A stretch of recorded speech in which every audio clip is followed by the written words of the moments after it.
Isinigaw niya siyang tinutukoy ko na aking sabihin.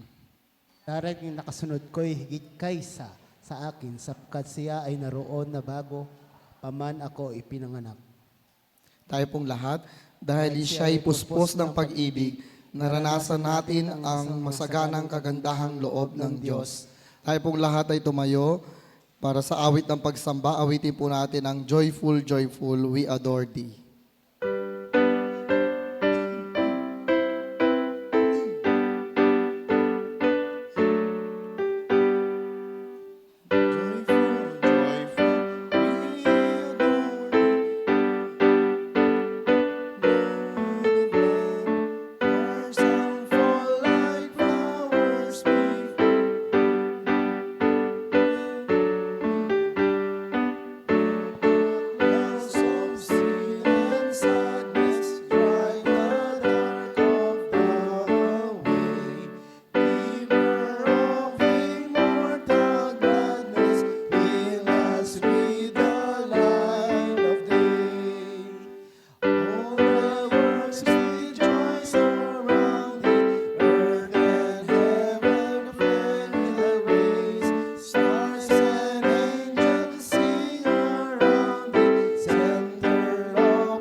Tayo pong lahat ay manalangin. Panginoon, maraming salamat po sa gabing ito na muli kami ay nagkakatipon-tipon sa iyong bahay-sambahan.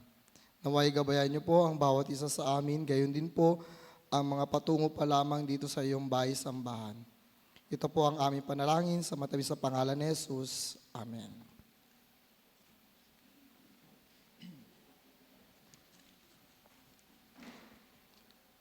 Isulat mo sa anghel ng iglesia ng Laodicea.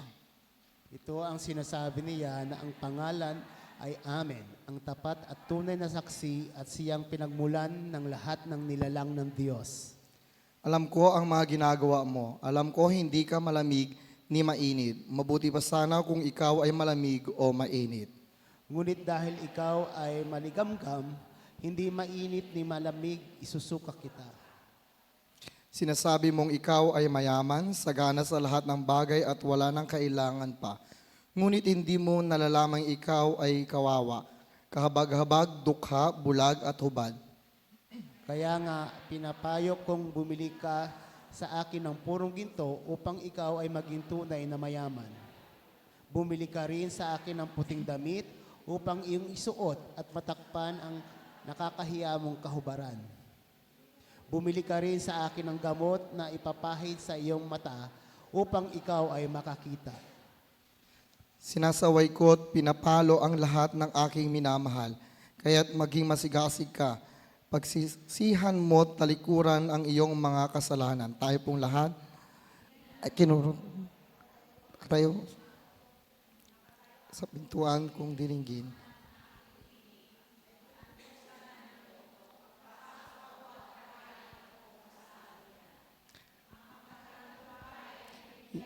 karapatan umupo, nakatabi ko ang aking trono, tulad ko na magtagumpay at nakaupo ngayong katabi ng aking Ama sa kanyang trono. My soul, my Savior God, to Thee, how great Thou art, how great Thou art. Then sings my soul, my Savior God, to Thee, how great Thou art, how great Thou art. Tinatawagan po ang CALC faculty and staff para po sa mensahe ng awit.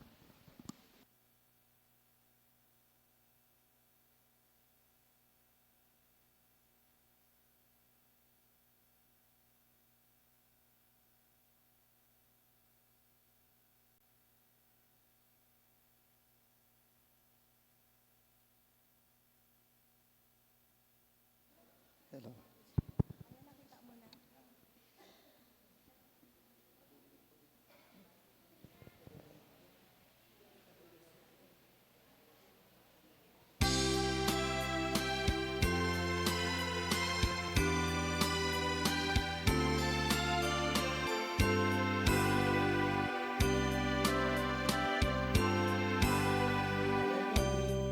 Simoy ng hangin,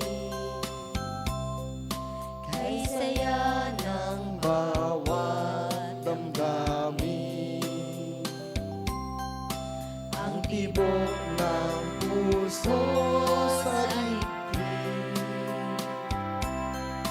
para bang hulog na ng langit. Himig Pasko'y naganap, mayroong sigla ang lahat.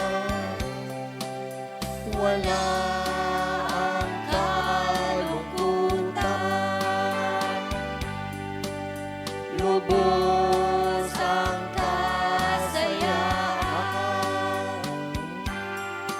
Himig ng Pasko'y umiirap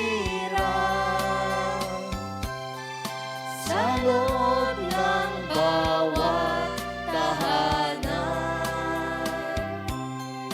Masaya ang mga tanawin, mayawit ang simoy ng hangin. Himig ng Pasko'y laganap, mayroong sigla ang lahat. Wala ang kalungkutan, lubos ang kasayahan. Himig ng Pasko'y umiirap sa loob ng bawat tahanan. Masaya ang mga tanawin, mayawit ang simoy ng hangin.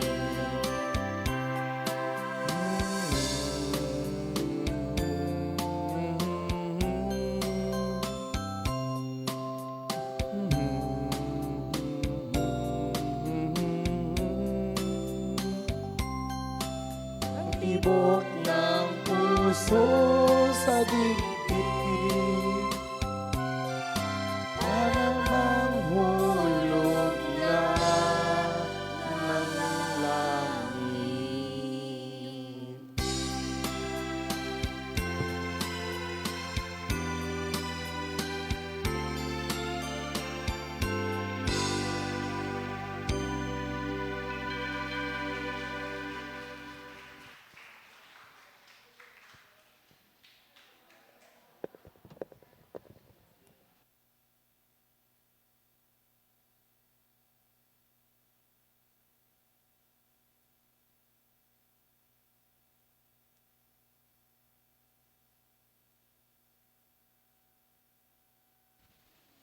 Tayo po ay tumayo para po sa pagbasa ng banal na kasulatan na matatagpuan po sa Lamentation chapter 3 verse 17 to 24. Ganito po ang mababasa. Naglaho sa akin ang bakas ng kalusugan, baging kapayapaan at kaligayahan man. Kaya't sinasabi ko na wala na ang aking lakas at ang aking pag-asa kay Yahweh. Simpait ng abdo ang alalahanin sa aking paghihirap at kabiguan. Lagi ko itong naaalala-ala at ako'y labis na napipighati. Gayon may nanunumbalik ang aking pag-asa kapag naaalala kong pag-ibig mo, Yahweh, ay hindi nagmamaliw. Kahabagan mo'y walang kapantay. Ito ay laging sariwa bawat umaga. Katapatan mo'y napakadakila. Si Yahweh ay akin, sa Kanya ako magtitiwala. Pagpalain po tayo sa pagbabasa ng banal na kasulatan. Thy word is a lamp unto my feet and a light unto my path. Thy word is a lamp unto my feet and a light unto my path.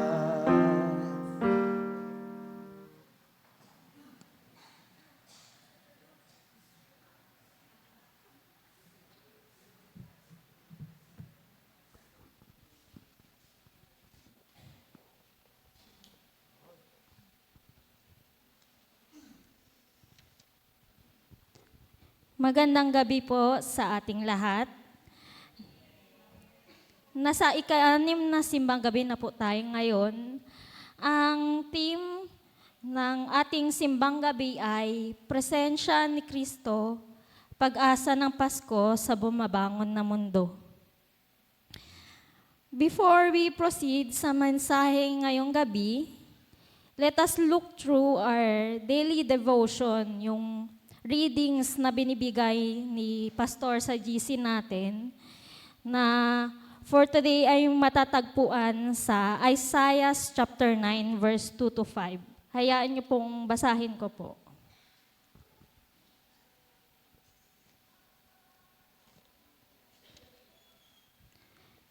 Nakatanaw ng isang malaking liwanag ang bayang malaon ng nasa kadiliman, na manaag na ang liwanag sa mga taong namumuhay sa lupaing balot ng dilim. Iyong pinasigla ang kanilang pagdiriwang, dinagdagan mo ang kanilang tuwa, tulad ng mga tao sa panahon ng anihan, tulad ng mga taong naghahati ng nasamsam na kakayamanan. Nilupig mo ang bansang umalipin sa iyong bayan, tulad ng pagkalupig sa ugpo ng Madyan. Binali mo ang panghambalos ng mga takapagpahirap sa kanila, sapagkat ang panyapak ng mga mandirigma, ang lahat ng kasuotang tingmak sa dugo ay susunugin. This reading is related to our message tonight, that from darkness, the light has shined. Sa Isaiah chapter 9 verse 2, the people who walk in darkness have seen a great light. Those who dwelt in the land of the shadow of death, upon them a light has shined. Sa ngayong ika-6 na simbang gabi, patungkol ito sa renewal of hope, magpanibago ng pag-asa. Kanina nga na sa Bible reading, Lamentations chapter 3 verse 17 to 24, yun yung binasa kanina ni Brother Erap. Itong libro ng Lamentations ay sinulat ni Prophet Jeremiah. Ito ay naglalaman ng pananangis pagdaing sa pagkawasak ng Jerusalem, from the invasion of Babylon noong 586 BC. From verse 1 to 20 ng Lamentations chapter 3, manonotice natin doon yung human suffering and hopeless condition.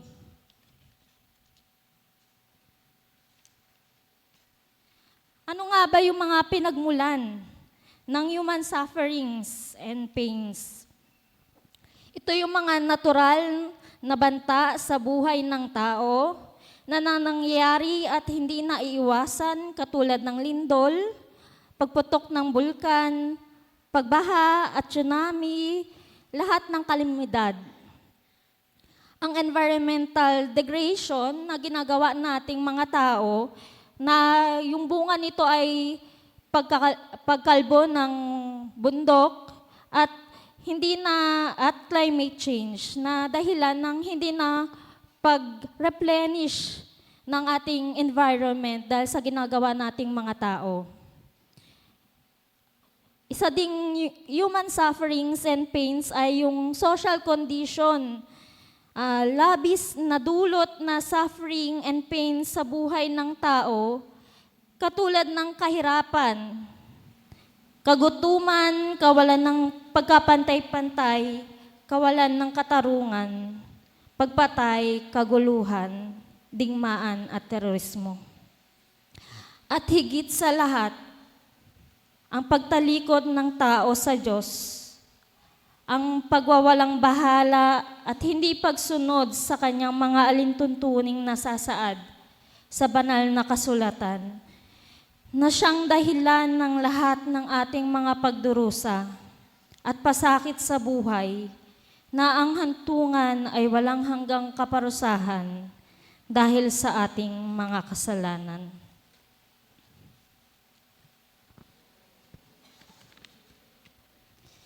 Pinapakita dito ni Prophet Jeremiah na hindi tayo nag-iisa, na hindi lang tayo yung nasasaktan. Katulad natin na sa panahon ngayon na puno ng uncertainty, na should we give up or pwede tayong magpahinga or we continue. The good news is, hindi natin kailangan itago ang ating mga problema at hinaing. God invites us to be honest and pour out our heart to Him. Nagaya ng ginawa ni Prophet Jeremiah, isinulat niya ang kanyang pananangis. Matulungan tayong makita na valid yung mga nararamdaman natin. Mas gusto ng Panginoon na tawagin natin siya kapag tayo ay nawawalan or napanghihinaan. Sabi nga sa Romans 15:13, may the God of hope fill you with all joy and peace as you trust in Him, so that you may overflow with hope by the power of the Holy Spirit. And our Father will comfort us. 2 Corinthians chapter 1, verse 3. Praise be to God and Father of our Lord Jesus Christ, the Father of compassion and the God of all comfort. Sa Lamentations chapter 3, verse 21 naman, itong verse na to, sabi dito, yet I still dare to hope when I remember this. From this verse, it reveals that from our sufferings, our pains, there is hope. Hindi man natin nakikita, nararamdaman sa ngayon, God is working and we can have hope. That the ultimate human hope is in God alone. As we remembered all our sufferings, we may also remember the Lord's covenantal faithfulness. From Lamentations chapter 3, verse 22 to 24, sa panahon ng pananangis natin, gusto kong pong i-share sa inyo na habang ginagawa ko itong mensaheng sa gabing ito, sinagot ng Panginoon yung mga tanong ko yung tanong ko na bakit hinayaang masaktan ako, na bumagsak ako, na maging disappointment ako sa family ko, na mas inuna ko yung mga pangarap ko, kaso hindi rin naman natupad. Dumaan ako sa mga problemang yun. Hindi ko man maintindihan noon, pero ngayon, na nandito ako sa inyong harapan, ito pala ang dahilan upang ipahayag ko sa inyo kung paano kumilos ang Panginoon sa aking buhay. Kung paano niya ako binigyan ng pag-asa noong panahon na ayaw ko na, hindi niya ako hinayaan, nariyan siya. Siya ang umakay sa akin at binigyan niya ako ng pagkakataon na maunawaan na ang hindi nagmamaliw na pag-ibig ng Diyos, ang walang kupas na kahabagan ng Diyos, ang dakilang katapatan ng Diyos.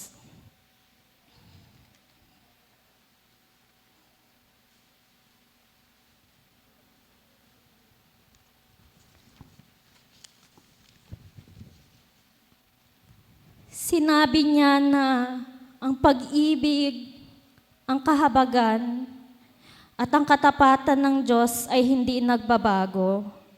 Katulad ito ng pagsikat ng araw sa bawat umaga, hindi nawawala at hindi pumapalya.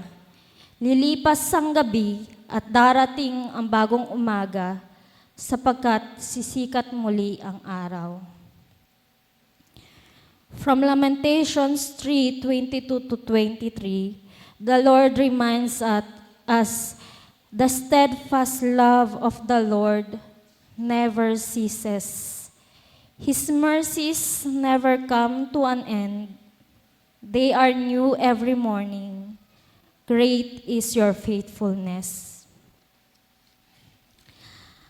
Alam niyo ba na sobra akong namamangha sa paglubog ng araw? Namamangha ako kasi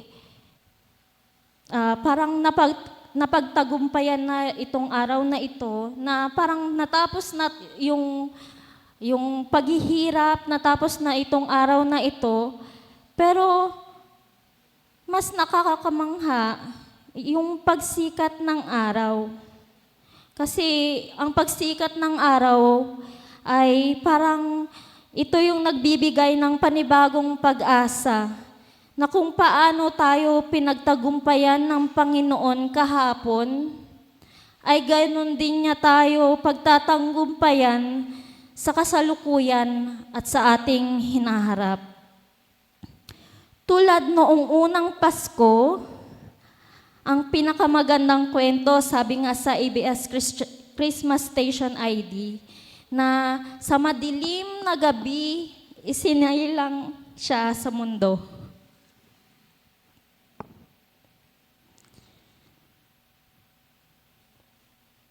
Siya ang naging liwanag sa madilim nating mundo.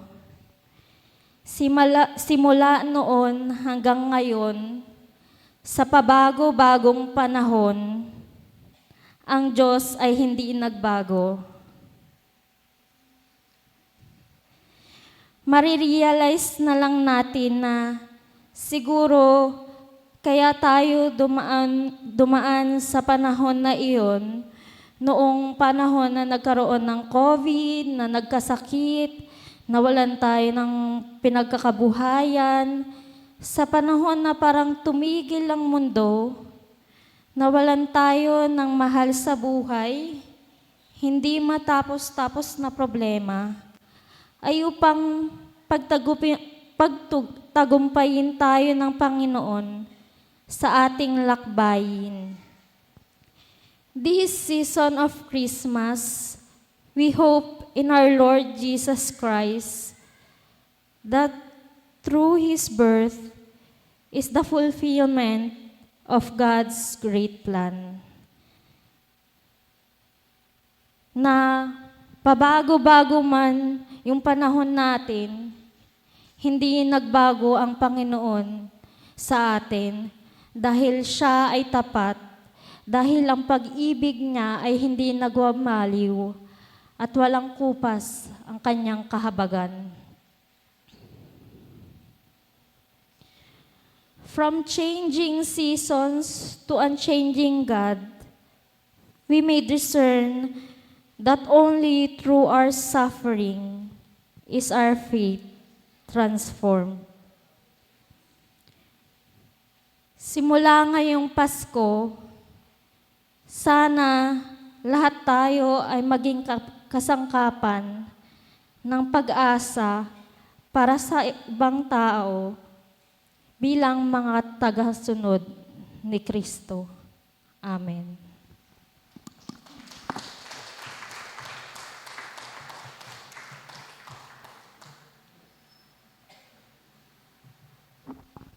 Para po sa paghahandog, 2 Corinto verses 9 to 7. Ang bawat isa ay dapat magbigay ayon sa kanyang pasya, maluwag sa loob at hindi napipilitan lamang, sapagkat iniibig ng Diyos ang nagbibigay ng may kagalakan. Magagawa ng Diyos na pasaganain kayo sa lahat ng bagay at higit pa sa inyong pangangailangan upang sumagana kayo para sa mabubuting gawa.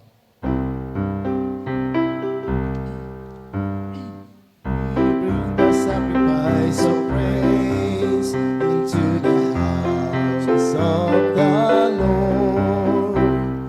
We bring the sacrifice of praise into the house of the Lord. And we offer up to you the sacrifices of thanksgiving, and we offer up to you the sacrifices of joy. We bring the sacrifice of praise into the house of the Lord. We bring the sacrifice of praise into the house of the Lord. And we offer up to you the sacrifices of thanksgiving, and we offer up to you the sacrifices of joy. Purihin ang nagpapala, Diyos ng buong sanlilikha. Purihin sa kalangitan, Ama, Anak, Diwang Banal.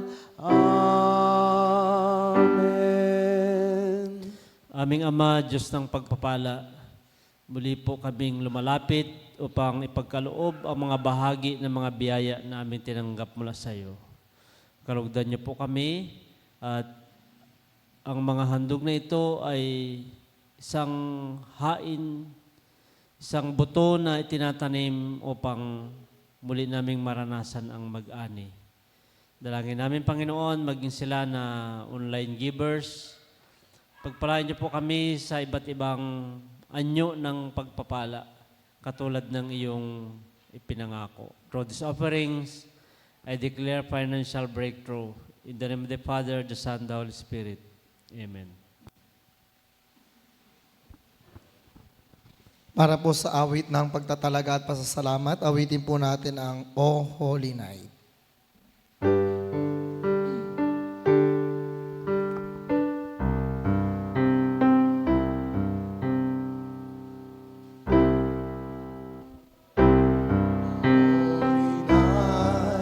The stars are brightly shining.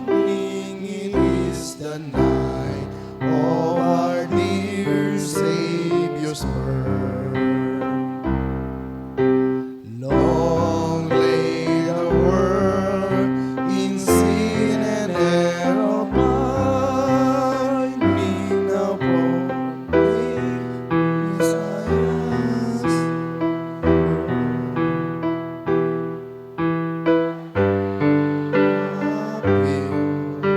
the very world rejoices, for yonder breaks a new and glorious morn.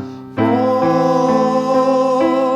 on your knees, oh, hear the angels' voices, oh, night divine, oh, night when Christ was born, oh, night divine,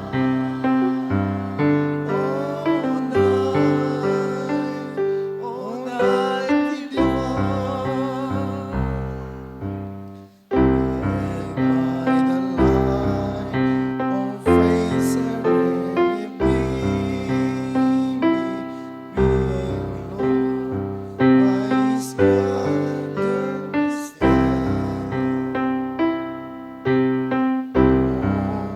By night of stars sweetly gleaming, it came to us the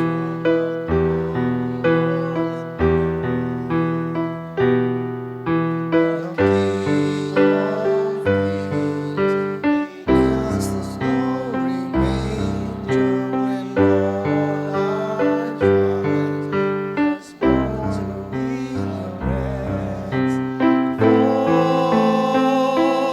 on your knees, oh, hear the angels' voices, oh, night divine, oh, night when Christ was born, oh, night divine, oh, night divine. Tayo po lahat ay tumayo. Nasa panahon po tayo ng paglapit. Pwede po nating gamitin ang pagkakataon to move forward, to kneel. Maranasan natin ang biyaya ng Panginoon. Let's pray. Father God, thank you for your powerful message tonight.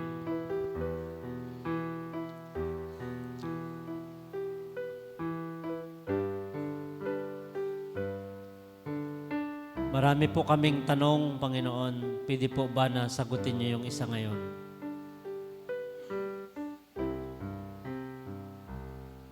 Salamat po sapagkat mayroong pagkakataon na kami po ay magbulay-bulay ng iyong banal na salita.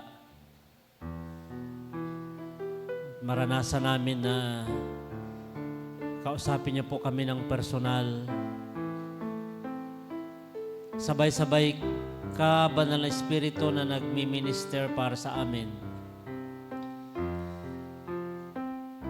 At alam mo, Panginoon, ang partikular naming kalagayan. Alam mo ang aming iniisip. Alam mo ang aming mga tanong. Alam mo ang aming mga kahilingan. Dahil alam mo po ang aming mga pinagdadaanan. Napakasarap isipin na noong panahon ng kadiliman, lumitaw ang tala. Pinanganak ang iyong bugtong na anak, aming Panginoong Hesus, upang hindi na mawawala sa amin magpakailanman. Kaya't sa pagpapatuloy ng buhay na ito, kung mayroong dilim kaming dadaanan sa aming paglalakbay, alalahanin namin ang unang Pasko na sumilang ang tagapagligtas sa isang payak na lugar sa Bethlehem, sa isang sabsaban. Sumilang ang pag-asa na siyang taglay namin at nagbigay ng isang pananampalataya na aming pong aalagaan upang ito ay lumago. Salamat sa iyong anak na ginamit upang kami po ay makabalik sa totoong mensahe ng Pasko. Katulad ng aming inawit, Panginoon, nagliliwanag ka at mula sa liwanag na yan, kami po ay umangkin ng panibagong lakas at pag-asa. Sa aming pagtatapos ngayon, Panginoon, nakikiusap po ako na igawad mo po ang iyong biyaya sa bawat isa.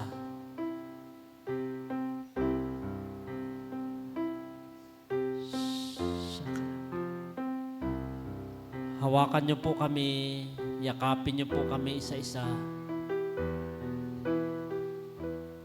I ask your fresh anointing tonight, O God. Huwag niyo pong hayaan na matapos ang gabing ito na hindi naming naranasan na pinapabukal mo po ang lakas at pag-asa sa aming mga puso. Mabuo ang aming pananampalataya na nanggagaling sa iyo. Katulad ng iyong sinabi, Panginoon, that we always look unto you, the author and the perfecter of faith. Salamat, salamat, salamat po. Sa pangalan ng aming Panginoong Kristo. Mga kapatid, minsan pa'y tanggapin natin ang hindi kumukupas sa pag-ibig ng Diyos. Patuloy nating maranasan ang galak ng saya ng biyaya ng kaligtasan. Sumaatin ang lahat ng kanyang mga pangako at pagpapala. Ngayon, bukas at magpakailanman, sa pangalan ng Ama, ng Anak, at ng Banal na Espiritu. Amen.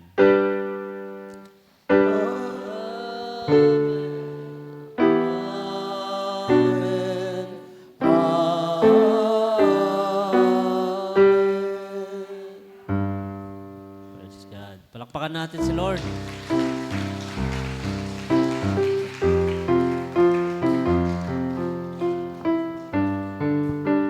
Tapos na po ang ating pagsamba. Mayo tayo ng taglay ang kagalakan na patuloy na maging blessing para sa inyo.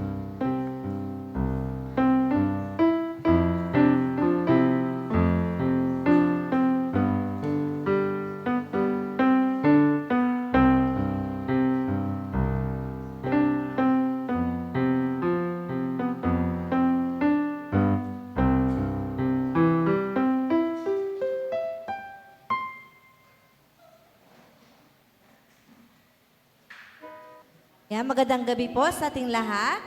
Yan, salamat po sa ating speaker as a sponsor po ng ating pagkain ngayon. Pila na lang po dyan. Tapos po maiwan po yung mga kabataan. Yan. Kuha na po kayo ng food nyo, mga kabataan. Tapos doon po tayo sa nursery room. Meron po tayong confirmation class.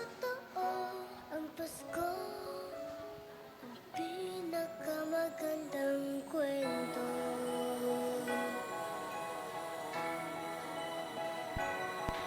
Laging nasa ating tabi ang mga nagmamahal.